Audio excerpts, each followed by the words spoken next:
locked in. Look at what we have here, folks. To the only show that matters. The cream of the crop. Duke Loves Rasslin. And there is no one that does it better than your host. I have come here to chew bubblegum and kick ass. The Duke. And I'm all out of bubblegum.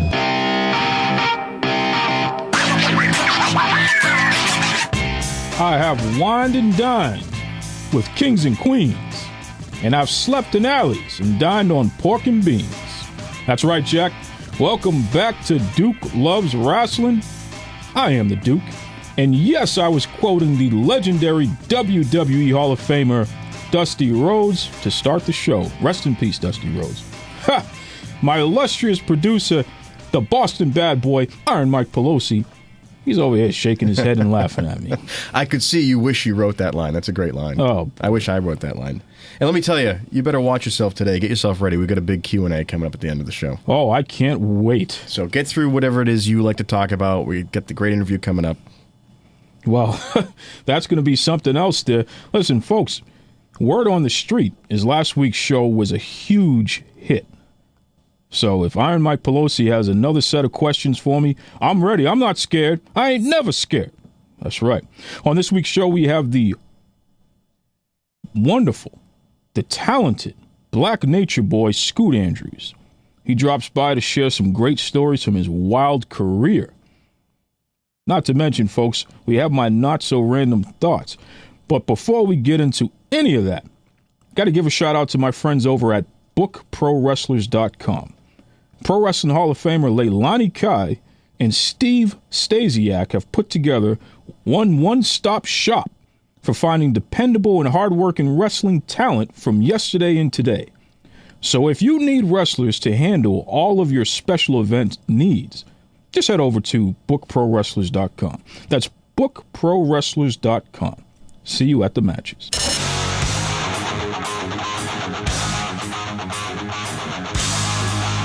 The response to last week's show was through the roof, folks. I mean, boy, if you head over to iTunes, podbay.fm, if you have the Stitcher Radio app, or even SoundCloud, you can hear it.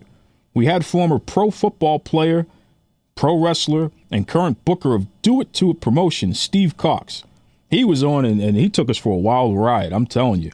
Steve's a great guy with some awesome stories. So we'll definitely have him back on the show at some point soon.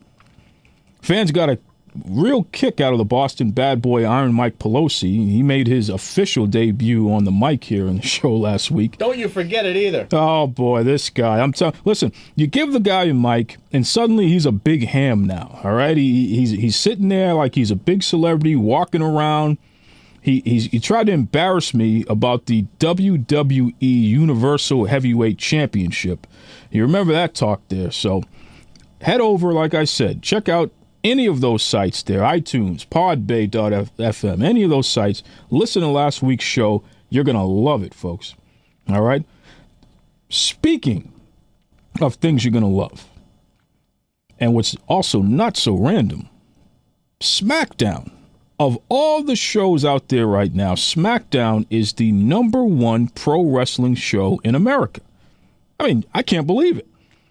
For the second week in a row, SmackDown has actually beaten Raw. They are the official people's choice. I mean, it's shocking, you know? Now, in order to understand how SmackDown even did that, let's start with what happened on Raw this week. Raw started off the show with my favorite, the boss, Sasha Banks. She and Enzo Amore. They took on former women's champion Charlotte and Chris Jericho. Listen, this whole bit was pure gold, folks. All right? We even had Dana Brooke make an appearance where she interfered in the match, which was fantastic.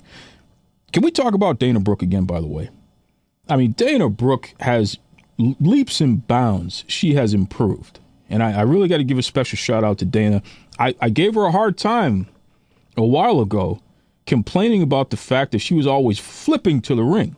And I'm telling you, as soon as she stopped flipping to the ring, she has turned everything around, and she really, in my view, she is a hidden gem on any WWE roster, especially for Raw. So, hey, shout out to Dana Brooke. And, hey, having Sasha Banks feud with Charlotte, As Triple H would say, that's what's best for business. And when you have a guy, a veteran in Chris Jericho, a.k.a. Y2J, he gives the rub to everyone, including the rookie Enzo Amore. So that's really the icing on the cake. Now, to top all that off, we had Kevin Owens on commentary, and he was making fun of the guys there.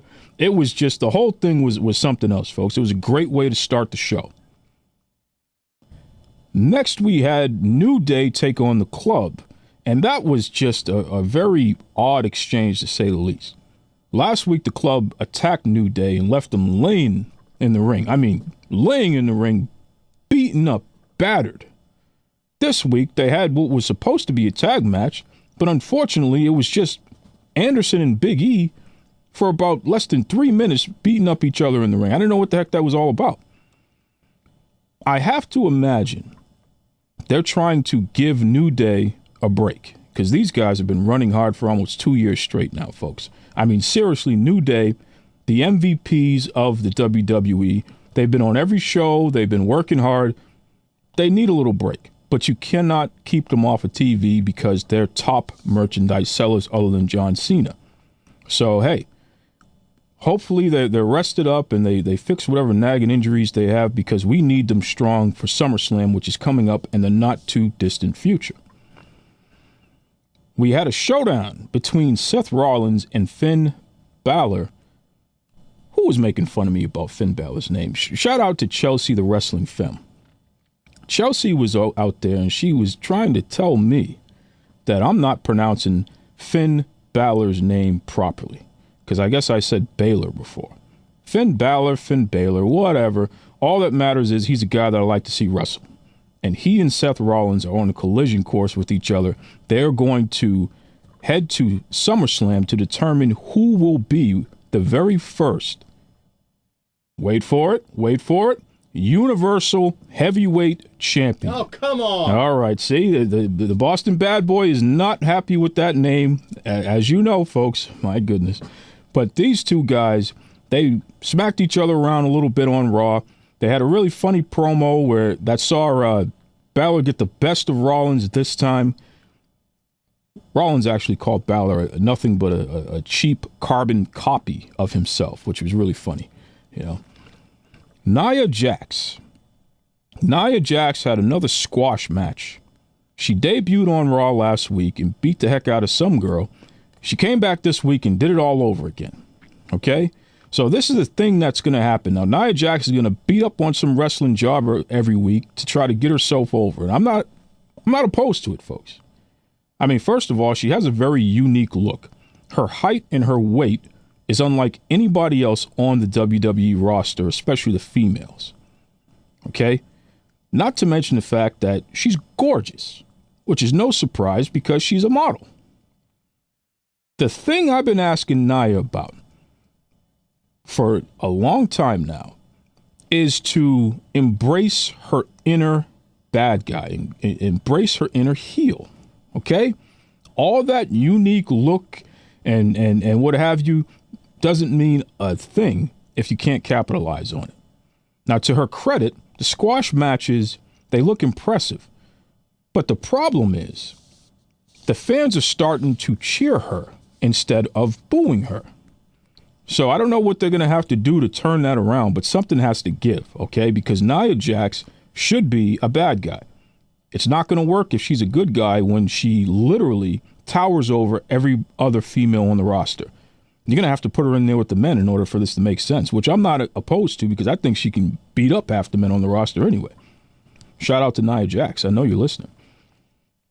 The big thing that happened on Raw was Brock Lesnar making his return to WWE. Now, this is on the heels of him testing positive for banned substances in the UFC. So this is his first time back on WWE television since then. And he was joined by his advocate, don't call him a manager, he's an advocate, Paul Heyman. Heyman proceeded to cut a typical awesome promo, and Lesnar was bouncing around looking like an intimidating genetic specimen that he is.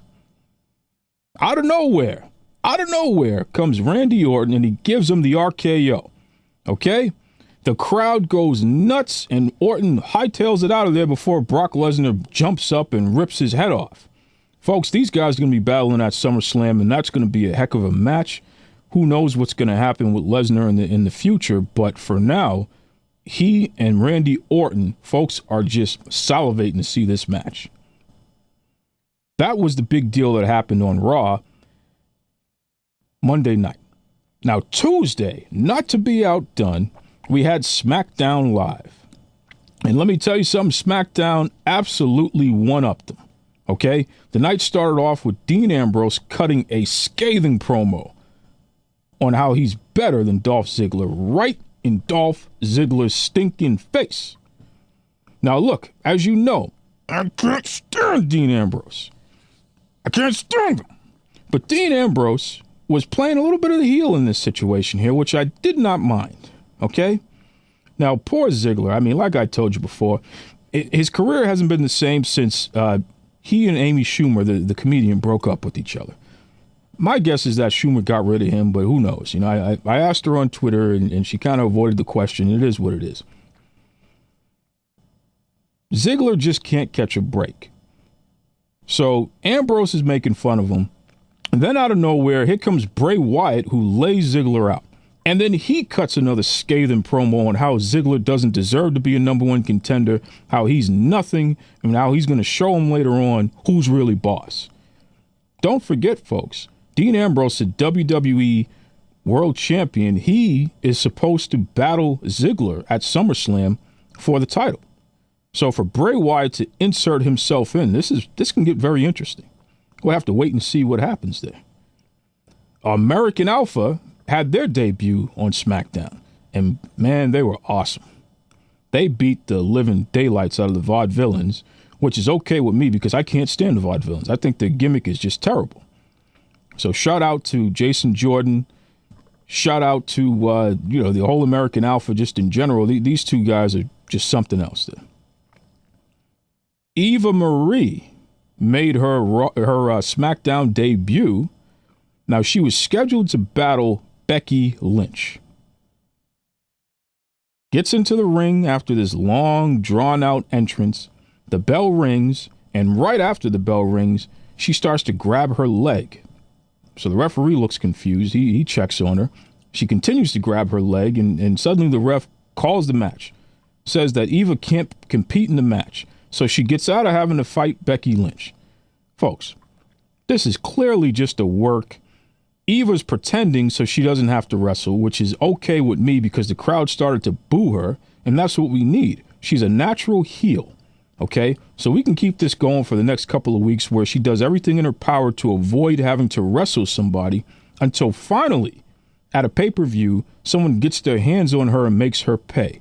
So stay tuned. This could be a great way to take somebody like Becky Lynch and get her over because she can finally get her hands on that Eva Marie. We had Cena and AJ Styles. Hey, these guys are gold. They're two of the best in the world. They cut promos on each other and they agreed to wrestle at SummerSlam, which is just fantastic. Cena had tears in his eyes as he was cutting his promo, talking about how much he loves WWE and all this other nonsense.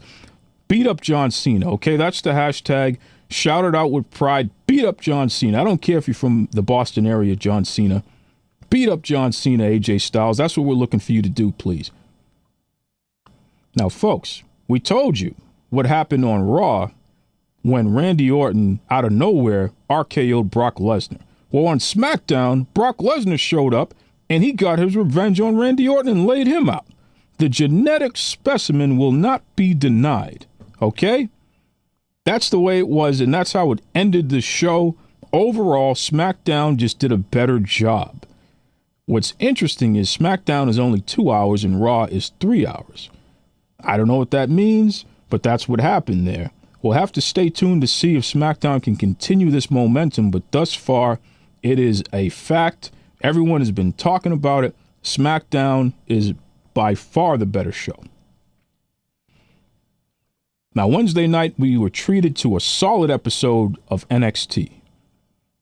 Hideo made his return, and hopefully this guy stays healthy because he's been on the show for like over a year. Goodness. I mean, this dude is a major player out there, and he's someone that CM Punk and Daniel Bryan, they modeled their style after with the moves and what have you. So it's great to see Hideo. Hideo, I'm sure you're listening. Welcome back, brother. My man, Bobby Roode, he came out and he did some kind of knockoff of Miracle Mike Bennett's gimmick. Bobby Roode is in NXT now, folks, and he's calling himself Glorious. Okay, fine. He's knocking off Mike Bennett. I don't care. I like Bobby Roode. And, hey, he's allowed to do something like that. So keep your eyes on Bobby Roode, because he could be a guy that could be a major player, not only in NXT, but in WWE in general. Okay? My favorite tag team, The Revival, they beat the stuffing out of TM61. Can I ask a question here? What the heck is TM61? I mean, it sounds like cheap acne cream or something. I mean, give me a break. You know? That's got to be the worst tag team name I've ever heard. So I'm glad that the Revival was able to beat them up. As they say, no flips, just fists. You got that right. Now, after NXT, we had the final round, the final matches of the first round of the Cruiserweight Classic. These matches were amazing, okay? We had the man, Rich Swann. He just put on a show with the dancing and the flipping around and telling a story in the ring. He was great. The fans gave him a tremendous pop. We also had the gentleman, Jack Gallagher, who did one of the best drop kicks I've seen in years. Folks, you got to head over to WWE Network and check out the Cruiserweight Classic. Seriously. The entire tournament has been a pure pleasure to watch. Now, you got a guy like Mauro Ranallo. He and Daniel Bryan have been treating the matches like they're watching Flair versus Steamboat from back in the 80s and early 90s. I mean, these guys are just passionate about the wrestling that they're watching, and it makes the entire show feel even bigger than it is, which is just great. TNA Impact on Pop Television. They've really been popping off lately, okay? What's up with this Bobby Lashley? He's already the TNA Heavyweight Champion, and he just won the X Division Championship as well, which, you know, the X Division are the smaller guys. Why is Lashley the X Division Champion? Now, he's challenging the new King of the Mountain champion, James Storm. He wants that belt. So what? Is Lashley going to go after every title in TNA? Come on, what's next? Is he going to challenge TNA Knockouts champion Sienna for her title as well? Listen, I'm going to tell you something right now, Bobby Lashley, and this is the Duke shooting straight with you, Jack. So listen up. Turn up the volume here. You better leave Sienna alone, okay? She's a Knockouts champion. She's one of my favorite in the universe. Sienna will mush you up. You understand me, big man? Okay? She did MMA before, too. She's a tough customer. So you stay away from her championship, pal. Stay in your lane. That's all I'm going to say about that. That's right. And what was up with Matt Hardy biting the fan during the matches there? Did you catch that, folks? You got to head over to Impact Wrestling and see it. It was amazing. He literally bit a fan. I don't know what's going on with that guy. He has a screw loose or something. He's lost it. He's completely lost it. Speaking of losing it, MiddleKingdomWrestling.com, okay? MiddleKingdomWrestling.com. Head over there.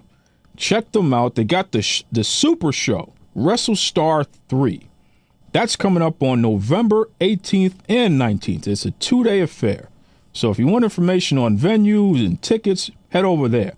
But will Dalton Bragg, the Middle Kingdom Wrestling Heavyweight Champion, will he lose his title? I don't know. You're going to have to head over there and check it out. See. Another thing you can check out is Revolution Pro Wrestling. August 12th, their Uprising event. Okay, this is the big one here. Big Van Vader takes on that young punk, Will Ospreay. I've reached out to Vader personally and requested that he give me a pot of Ospreay's tears. Okay, that's what I want. I'm going to take those tears and I'm going to put them in little mini bottles. I'm going to tie a lanyard around that thing. okay? And I'm going to give them away to all the other young punks out there in the wrestling business as a reminder.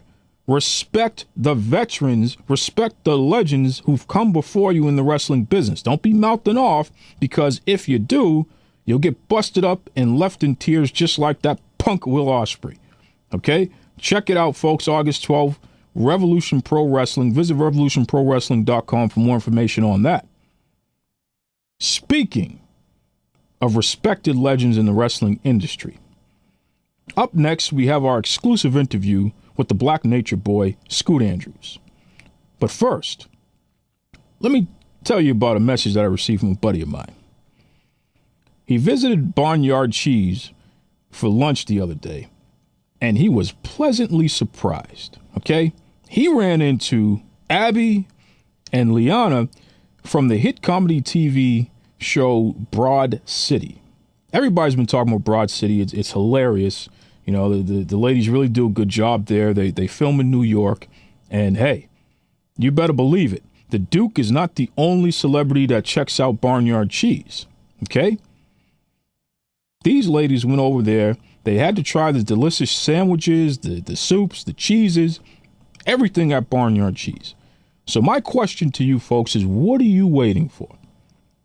You got to go over there and visit barnyardcheese.com, or just head over to 149 Avenue C between 9th and 10th Streets in New York City. Check it out for yourself. I'm telling you right now, you will love it. Enjoy. You're locked in to Duke Loves Rasslin. Join Duke's Rasslin crew on Facebook for more exclusive content. Now, back to the show.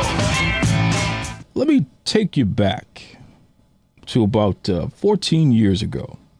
A young, impressionable Duke traveled from the wonderful city of Boston, Massachusetts, to the city of brotherly love, Philadelphia. I was there for the very first Ring of Honor show. Can you believe that? The very first one.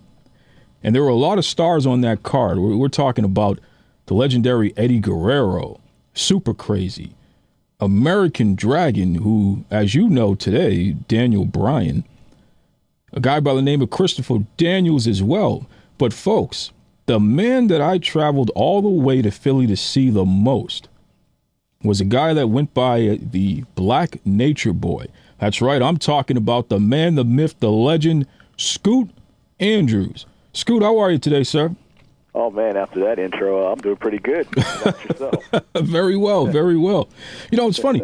Scoot, when you hear fans talk about you in this light, because I'll tell you, one of the big things that always made me gravitate towards a wrestler like you is that you were a guy that looked just like me.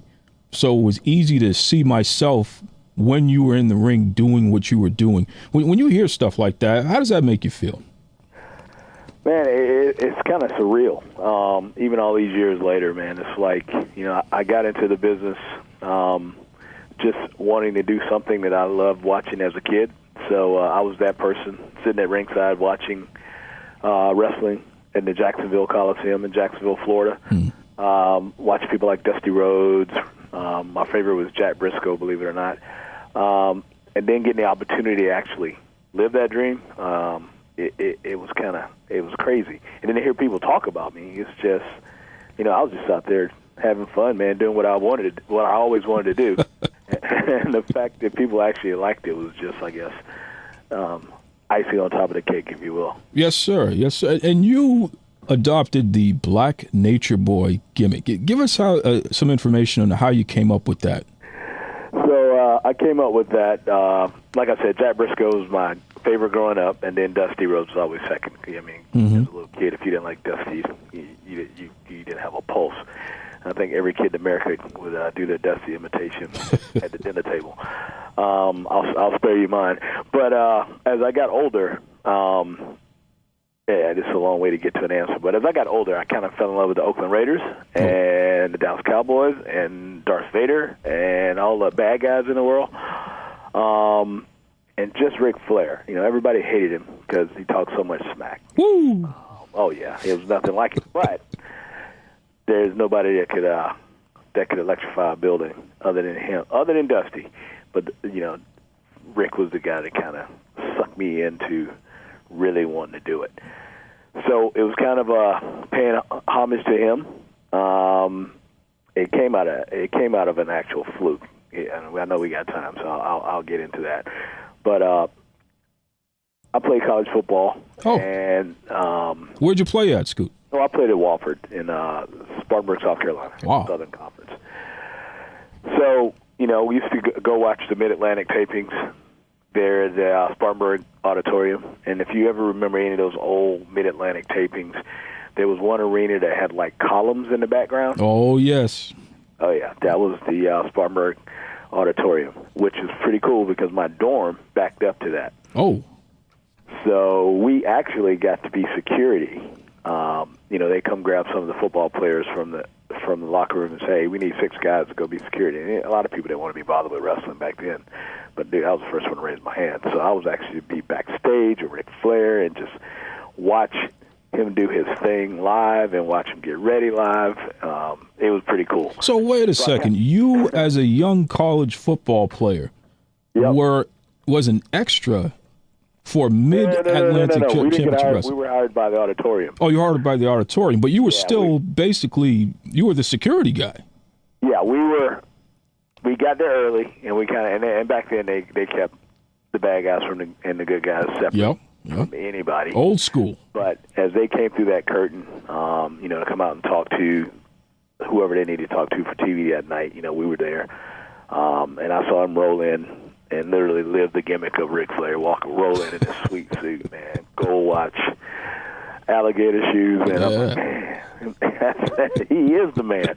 So that's kind of how I got into that. But fast forward to me graduating, got done playing ball, came home to Jacksonville, and affiliated with my fraternity.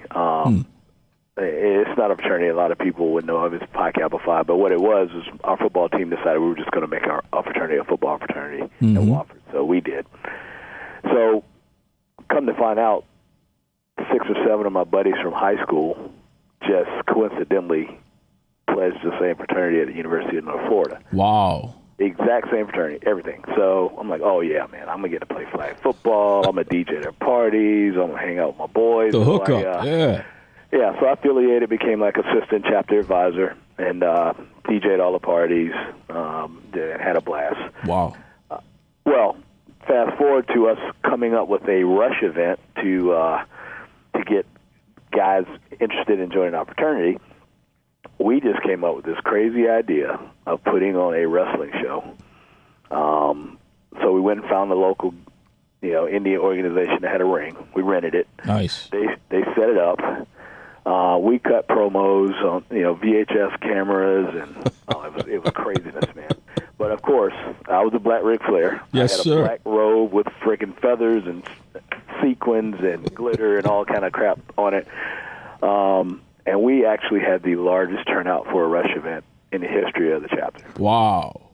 So then it became an annual thing, right?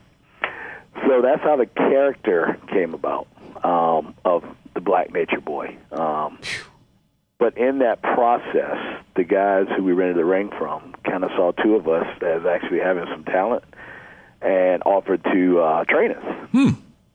So I was like, yeah, hell yeah. So I gave the dude $150. Went to the ring with him like 6 weeks in a row for like 4 nights a week. Had my first match, and next thing you know, I'm doing all the little indies in Jacksonville, which kind of got it started. And trust me when I tell you that I did everything Ric Flair did, from the knee drop to the strut to the figure 4 to the chops to the woo to having a female valet walk me to the ring. Yes, sir. You got to do all that.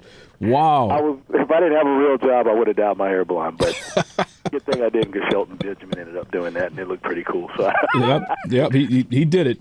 So you allowed him to be the first there. Although, wait a second. The natural Butch Reed. See, you and I right there. Boom, Butch Reed. Let me ask you a question. Yeah. What was it like training? I know a lot of folks who are interested in pro wrestling who may not know all the ins and outs. Give us some background on how it was training to become a pro wrestler. So I can tell you that I was highly disappointed that I had been lied to my entire childhood. Yeah, we've been there. Yeah. Oh yeah. So that was the first thing I had to get over. Then it was tough, man. And, I hadn't played football probably for maybe 8 years, 9, 10 years before I actually started. So the conditioning was tough. The bumping. I mean, the guy that trained me was very old school.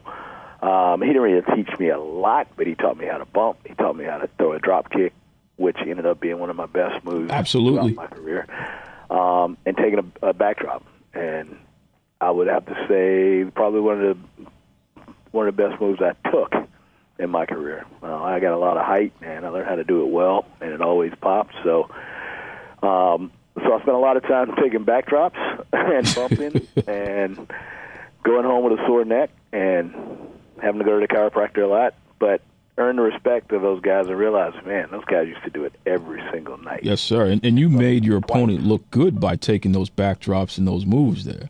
Oh, yeah. And that's one thing that he did instill in me was, your job is to make the other guy look good. But my actual training did not really evolve into what I ended up being until I met Hack Myers. And then when Hack took me under his wing is when I really started to blossom. Yes, sir. Now Hack Myers was a guy who was a big standout in ECW, Extreme Championship Wrestling, and even before that, Eastern Championship Wrestling. But he was a big indie guy that folks really appreciate. So he actually helped train you. Oh, yeah. So I was doing a show in Palm Coast, Florida. I can't remember the name of the promotion now, but I think I wrestled a guy named Jason Hex out of Jacksonville, and a week later I get this phone call from Hack Myers.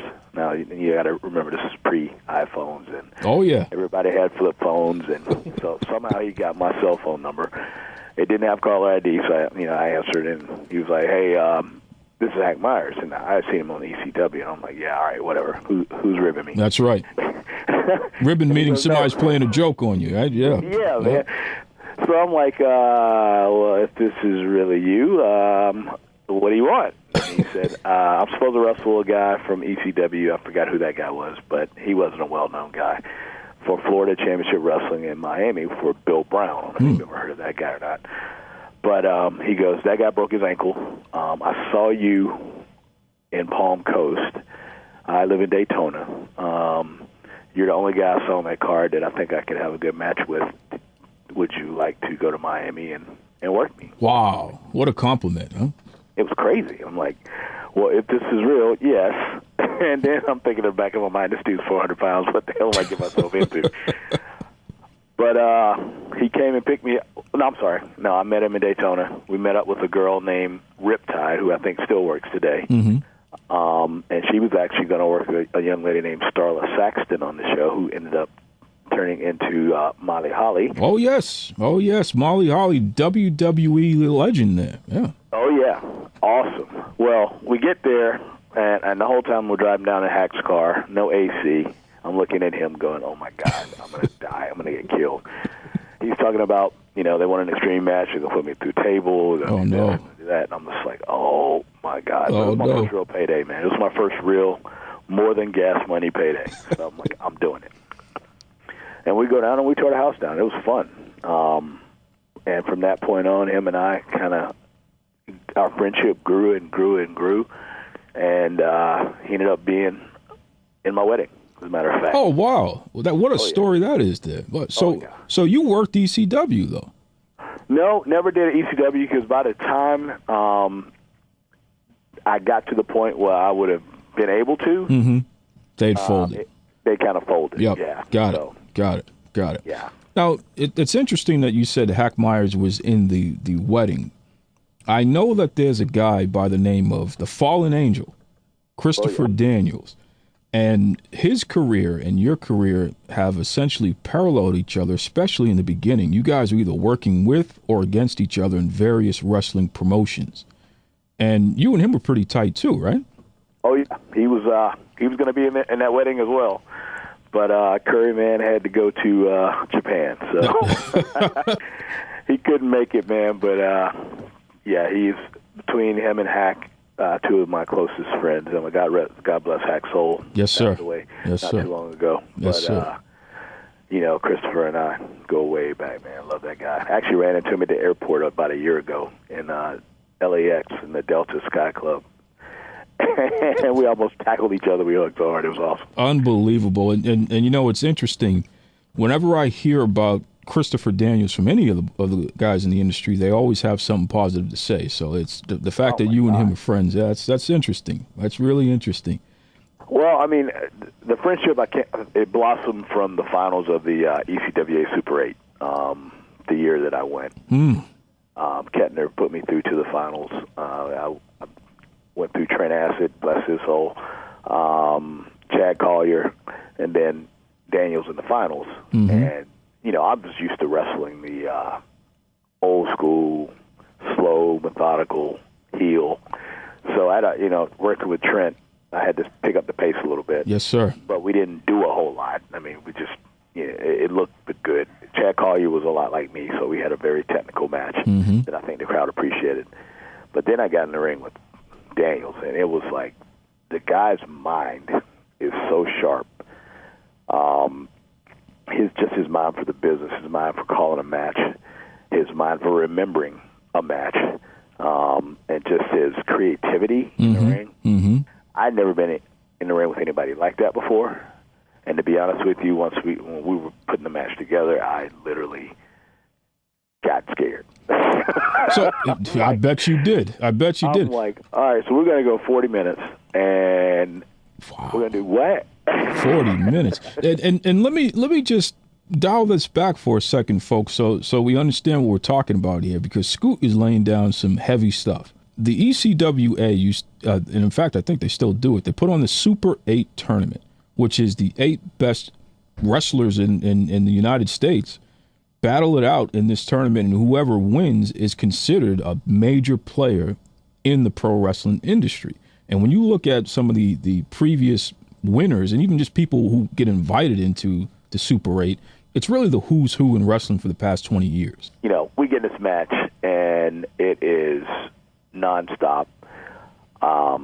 He's getting me through it, because I have never in my entire career had a match where I had to remember so many spots. 40 minutes. Oh, it was crazy, but he got me through it. Crowd pop for Angel's Wings. He wins the tournament. I go to the back, and I swear to God, I almost passed out. Wow.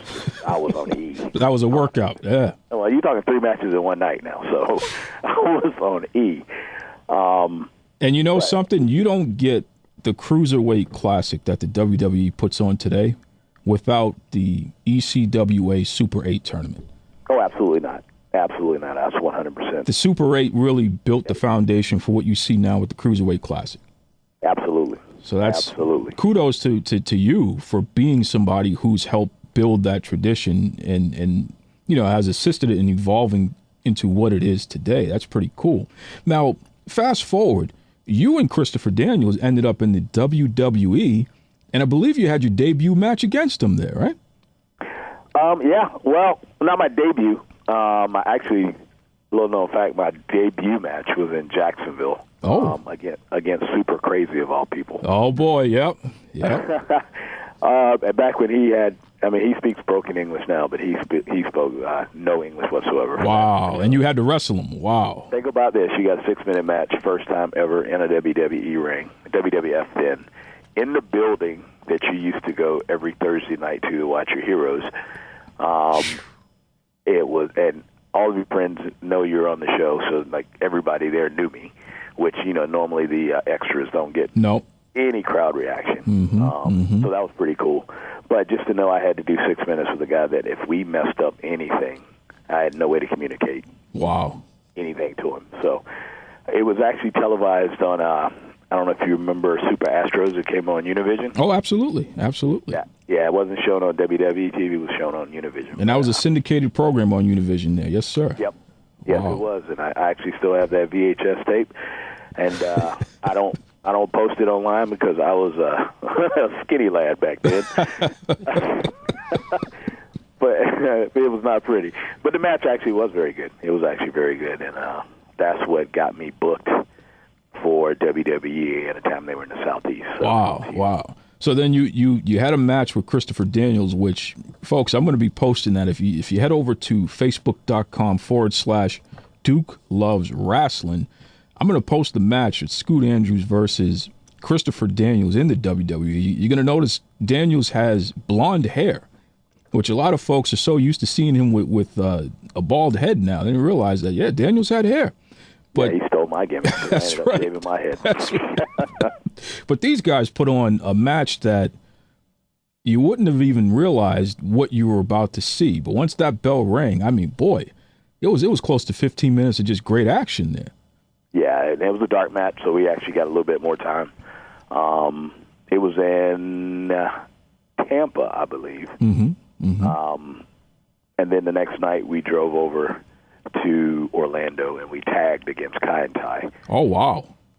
So wow, that was interesting. And a funny story on that is we ended up with a flat tire driving over, and half the people in the locker room were like, "We thought that was you guys on the side of the road, but we weren't sure." Drove right by. We drove right by. I'm like, thanks, guys. Appreciate that. What was it like being in, and especially, you're a lifelong fan. You went to the matches when you were a kid. You said you grew up watching guys like Dusty Rhodes and Jack Briscoe. What was it like being in a WWF at the time, WWE now, WWE locker room? What was that like? So, yeah, it was nerve-wracking because that show in Jacksonville, man, I walk into catering and, there's China, there's a Rock, Triple H. Wow. I was just like, what the heck is going on? And what year is this? What year is this, Scoot? Roughly. That was 1999, I believe. Wow. So in the middle of the Monday Night Raws, really, Monday Night War, really, right? Yeah. Wow. Oh, yeah. Wow. Oh, yeah. So that was a super crazy match, and, I didn't really get any, no one really spoke to me then, other than, the agent for the match. Who was your agent for the match? Do you remember? Savio Vega. Oh, yes. Yes, the legend Savio Vega, of course. Jesus, how could I forget him? So, yeah, he was the agent for that match. Wow. But like I said, no one knew who I was. I don't know if I had got some respect from the crowd reaction in Jacksonville. But that very next time I worked for those guys, everybody seemed to speak to me. Or, in fact, I even had a good match. But then it got to a point where over a 4 or 5 year period, I was booked on almost every show in the Southeast. So, that's impressive. Wow. Yeah. Wow. So it got to a point where they started to recognize me, and then from there, man, it was nothing but respect. I really didn't get any issues from anybody in the locker room. I made some actual friends to this day. And then I ended up with a job with a huge wrestling fan as a boss. I got into I've done sales and sales training in my career, and I was a sales trainer at this time, and he would let me book training classes for this nationwide telecom company we work for. Oh, wow. If there was an opening on Raw or SmackDown. So the person that would book me was Kevin Kelly and Dr. Tom Pritchard. Oh, wow. Wow. A couple of more legends in the industry itself. Oh, yeah. Wow. Yeah. So I would literally I would reach out to either one of those two and go, hey, I see you guys are going to be in St. Louis, knowing that I had an office that I could go do a meeting there. And they would be like, yep, we got an opening. Can you be here? I'm like, yep, I'll be there. That's so that's amazing. I ended up doing St. Louis, L.A., Chicago. I did Staples Center in L.A. I did Anaheim Pond. I did Milwaukee. I did a lot of places. So It got to a point where they saw me a lot, and they became familiar with me. And then all the agents knew me. But then when that happened, you end up working a lot. And, after about 2 or 3 years, and you realize, I'm probably not going to get a contract because Vince doesn't like little people. And when I say little people, under 250 pounds. Yep. Cruiserweights. Yeah. So I was told point blank by Kevin Kelly, who's still a good friend of mine today, we feel, I've talked to JR, I've talked to everybody, and they're like, we don't really need to sign you because we can get you anytime we want. So wow. As long as you're open to continuing doing it this way, we will continue to book you. And I'm like, oh, okay, we'll make that work. Did that help with getting bookings elsewhere? The fact that you were on WWE TV? Oh, yeah. So you were able to book matches with other smaller companies? Well, ironically, I got more bookings across the country because of Super 8. Super 8 tournament, yes, sir. Okay. That's very interesting. I mean, hey, that meant you were the best of the best. So that doesn't surprise me one bit. Now, let's transition here. Ring of Honor. Yes. So back then, this is the late 90s, early 2000s, there was something called RF Video, which was a company that would collect matches from all over the world of some of the best wrestlers. And they would make these promotional videos and what have you. And then you could, literally there was a newsletter where you could order the videos from, VHS videos. And they would ship you the videos so everyone could watch and get familiar with all the best wrestlers from all over the world. From that, they created a wrestling promotion called Ring of Honor. And this was like the ultimate supercard here, where you would have the best wrestlers from all the tape trading and what have you on one card, so everyone could just come here and see people that they've read about or saw on the tapes but maybe hadn't seen live yet. You were one of the main guys that was booked on that card. Tell us about that time. What was that like? So that, ironically, that also stemmed from the Super 8 in that Jim Kettner continued to bring me back after the showing that we had at the Super 8. And I ended up being ECWA champion for about a year. Wow. So I spent a lot of time in Delaware, which is cool. I mean, great company to work for. Jim Kettner was amazing. Jim Kettner was the owner and he was the booker. Yeah, he did everything. And then there was people on it, not to get off topic, but there's people on that show. I mean, Bryan Danielson was on that show, American Dragon. Periodically, then we had Charlie and Russ Haas were on those shows. Oh, yes. The Briscoe brothers from Ring of Honor now were on those shows, and they were skinny little. Oh, they were tiny. Yep. 16 and 17 years old. Yeah, they were very young, very young. So I just remember one night after a match, I can't remember who I worked that night, but Rob Feinstein, whatever, was there, and Rob said, "Hey, we're thinking about starting this organization, and we're gonna start out of Philly. Would you like to be on it?" And I'm like, "Sure, why wouldn't I?" And then next thing you know, I get a call from Gabe, and he said, "We'd like to have you on the first show. Wow. Put you with a guy named Xavier, and you guys should have a pretty good. We're gonna do a little program with you guys, and you guys should have a pretty good little program here with us." So I'm like, "All right, let's do it." So they flew me up. And we did the very first Ring of Honor show right there in Philadelphia. That is amazing. And it's funny. I was sitting in the crowd, and there was a guy with long, scraggly hair, missing teeth. He was with his wife, and I didn't know what to expect from this guy. But folks, this is wrestling fans here, people from all walks of life. This guy was doing the normal cheering here and there, what have you, just enjoying the show. But when Scoot Andrews, when his music hit, which was basically like a techno version of Ric Flair's theme music. When the Black Nature Boys music hit, this guy jumped to his feet, and for the entire match that Scoot had with Xavier, all you heard from this guy was, "Come on, Scoot! Come on, Scoot!" And it's like, wow, of all the people on this card, this is who this guy wants to cheer the loudest for. And that was just so cool. And it's funny because I remember seeing the DVD a little while after that, and I could hear the guy yelling, "Come on, Scoot," even on the DVD. Wow. So wow. That was something else. You brought up Bryan Danielson, a.k.a. American Dragon, a.k.a. as most fans know him today as Daniel Bryan. Talk to us about that guy, because he was on that Ring of Honor show. What was your impression of him? One of the nicest guys on the planet. Yes, sir. I mean, that wholesome act that you see on WWE is 100% who that guy is, man. He is 100% solid. Just a great guy. Always had a smile on his face. Always open to whatever you wanted to do. Amazing. Also, just like Christopher Daniels, amazing mind in the ring.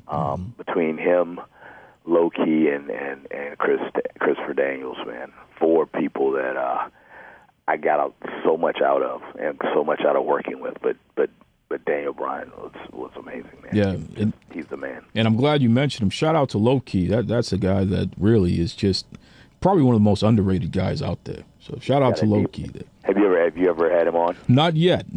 But we definitely will be reaching out to him, especially after you just mentioned him there. He's deepest voice on the planet. Oh yes, he's deeper than Triple H. It's true. It's true. You know, let me do a little word association with you. Okay. When I say Vince McMahon, what comes to mind? Genius. Mm-hmm. Mm-hmm. Dusty Rhodes. Oh my God. Electricity. Ric Flair. The man. Christopher Daniels. Amazing. Scoot Andrews. Humble to be a part of it. Yes, sir. A great answer. Great answer. Hey, you are familiar with the Dudley Boys. I know that you had wrestled Bubba Ray and Spike and what have you, and you've been in locker rooms with Devon. You recently were on a show with Devon Dudley's sons. Oh, yeah. Yeah. Now, considering you've been in locker rooms at Devon, 14, 15 years ago, to come here now where you're on a show with his sons, what was that like? It was weird, man. I ain't gonna lie to you. I was interested to just see, are these kids gonna come in, my dad's Devon, and act like they own the locker room, or are they gonna come in be humble like kids could, like kids should? Yeah. Which you don't really see a whole lot of humbleness on the indie circuit anymore.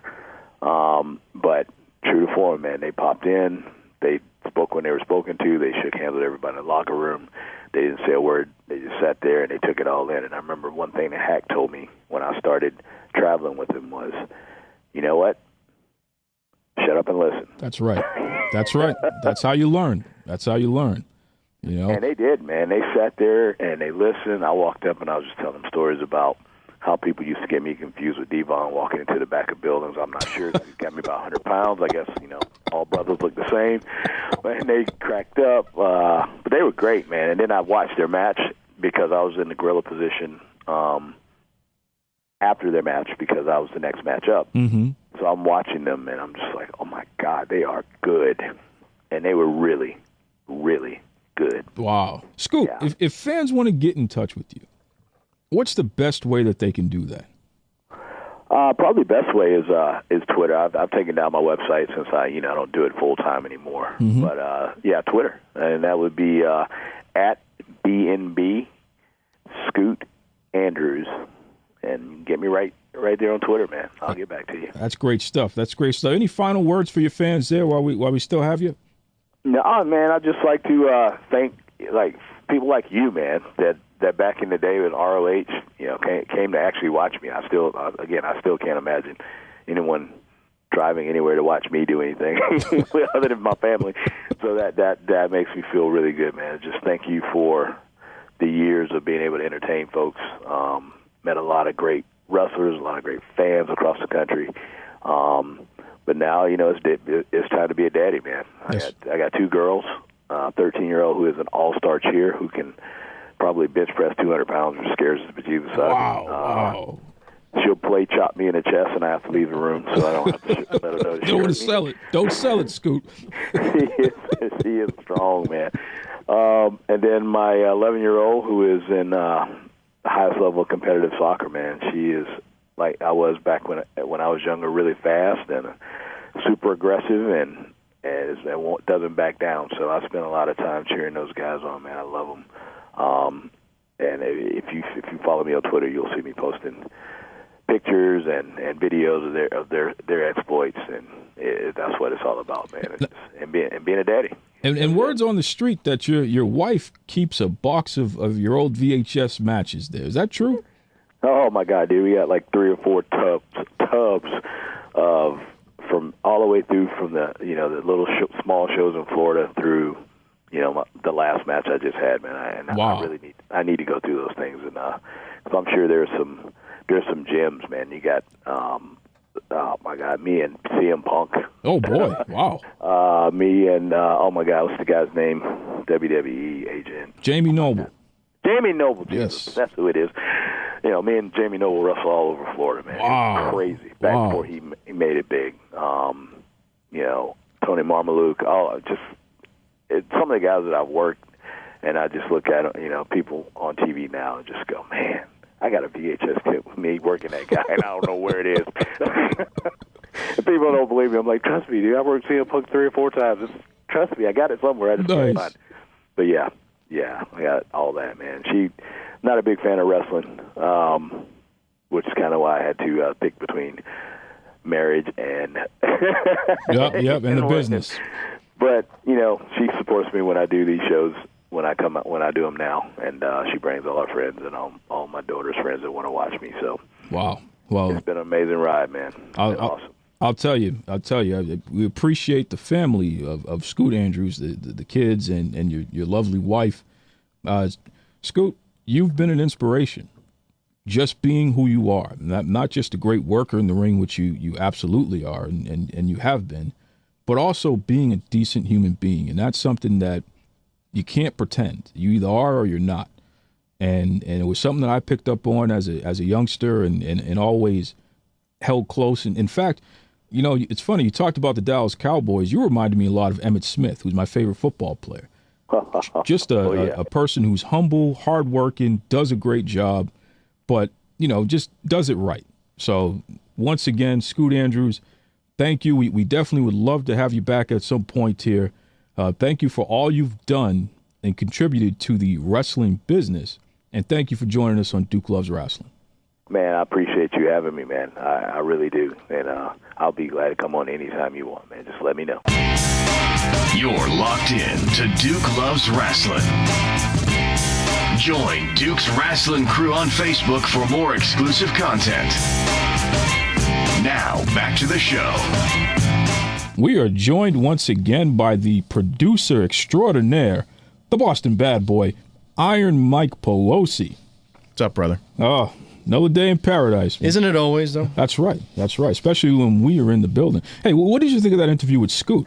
That was pretty good. I liked it. He really was excited. He just seemed really excited about it still. Oh, man. I got goosebumps, man. Yeah, I know he's one of your heroes. He really is. He really is. Yeah, he was great for us, and he loved being on, and we love when people love hanging with us and talking, and I think he enjoyed it. And, that enthusiasm really carried. I liked it a lot. I mean, as a young kid growing up, looking up to that guy, and for him to come on and right. be on the show, just absolutely tremendous.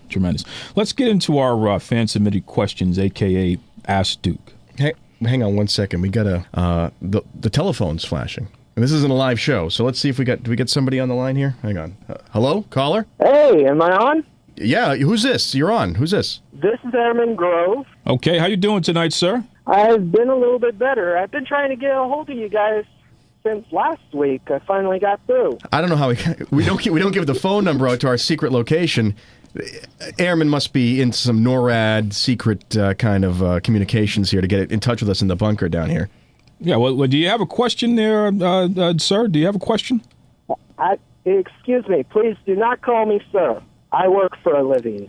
You can refer to me as Airman Grove. Oh, what the heck? Okay, just ask your question, please. All right, I just want to say that I feel like SmackDown's tag team division performed a lot better than Raw's this week. Raw seems to be using the same standard WWE formula for tag matches. Heels pick the weak opponent out, beat him down for a bit, and then he creates separation, tags in the strong player. That guy cleans house in short order, and the faces win.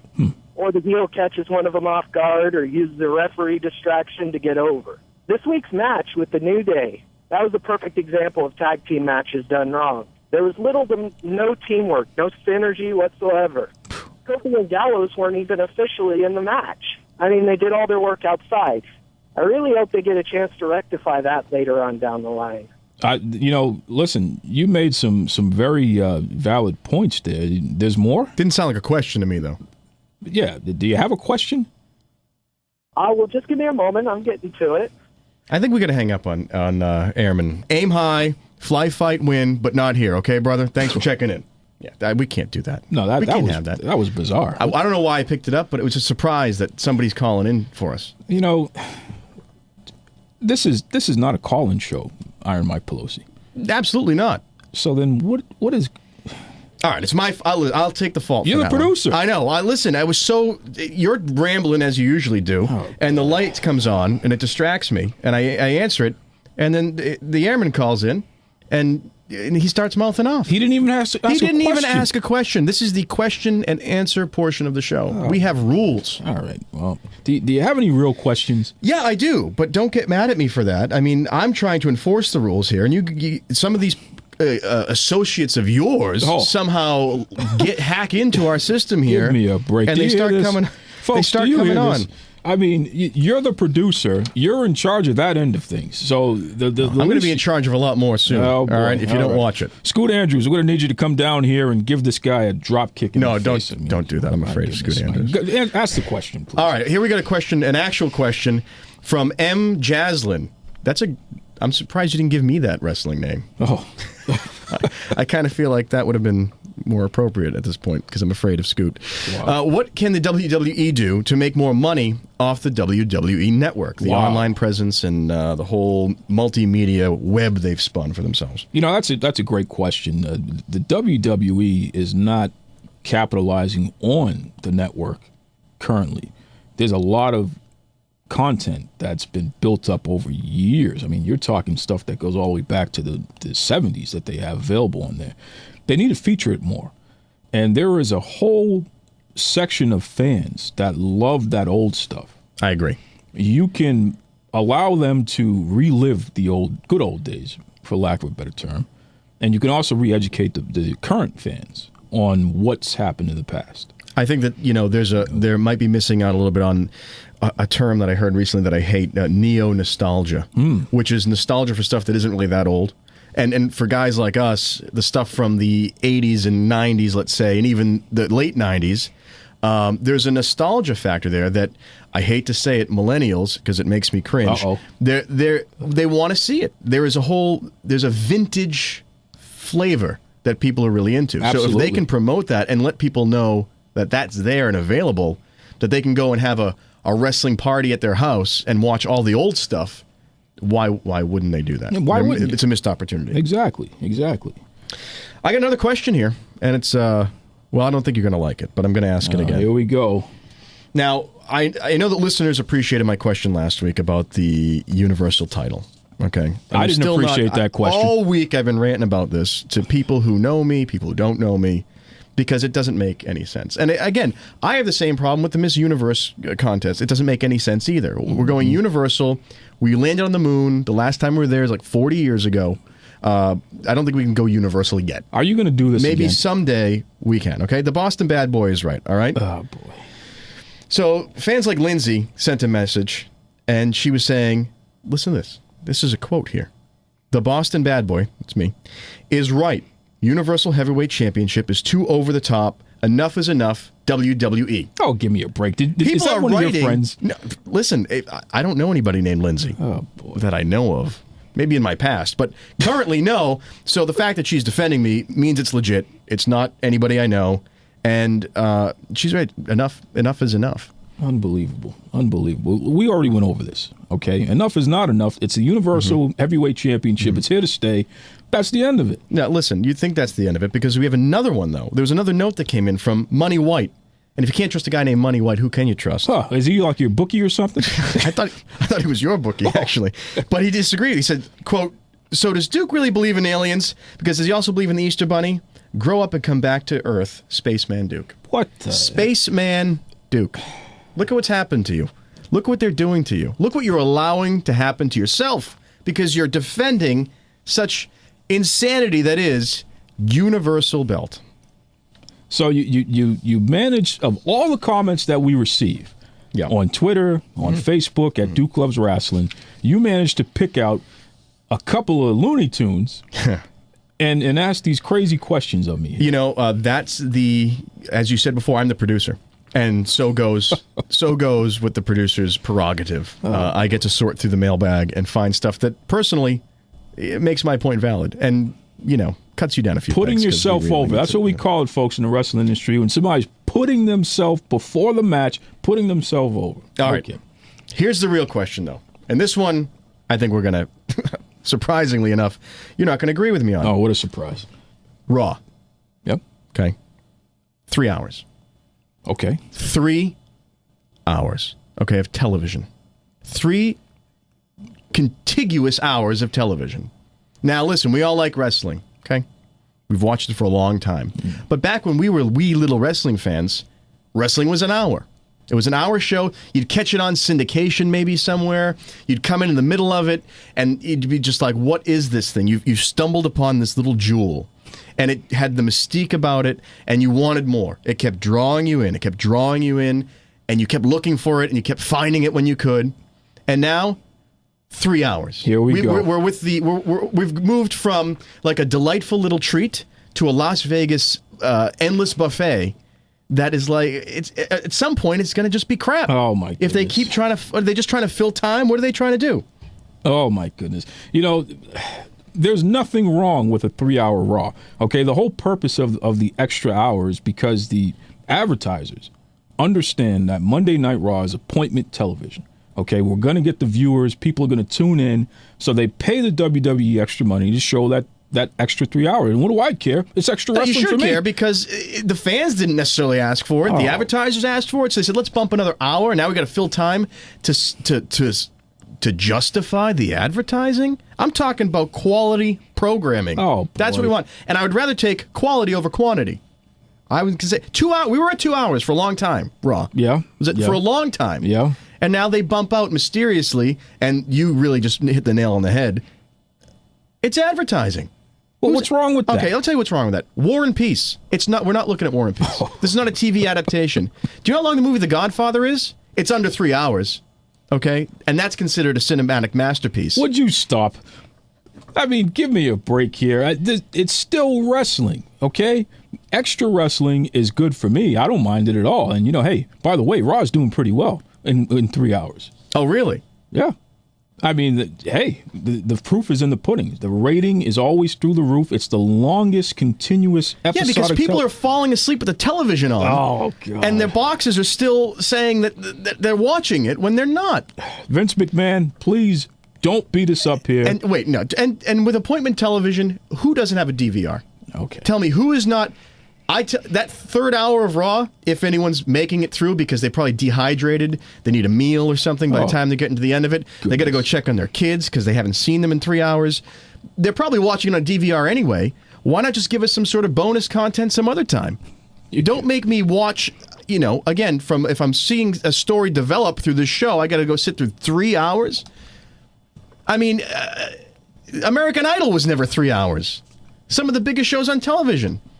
You really have a problem with How this. long was The Sopranos? How long was each episode of The Sopranos? An hour? 60 minutes. Yeah, right, an hour. Right, okay. so. Name a TV show.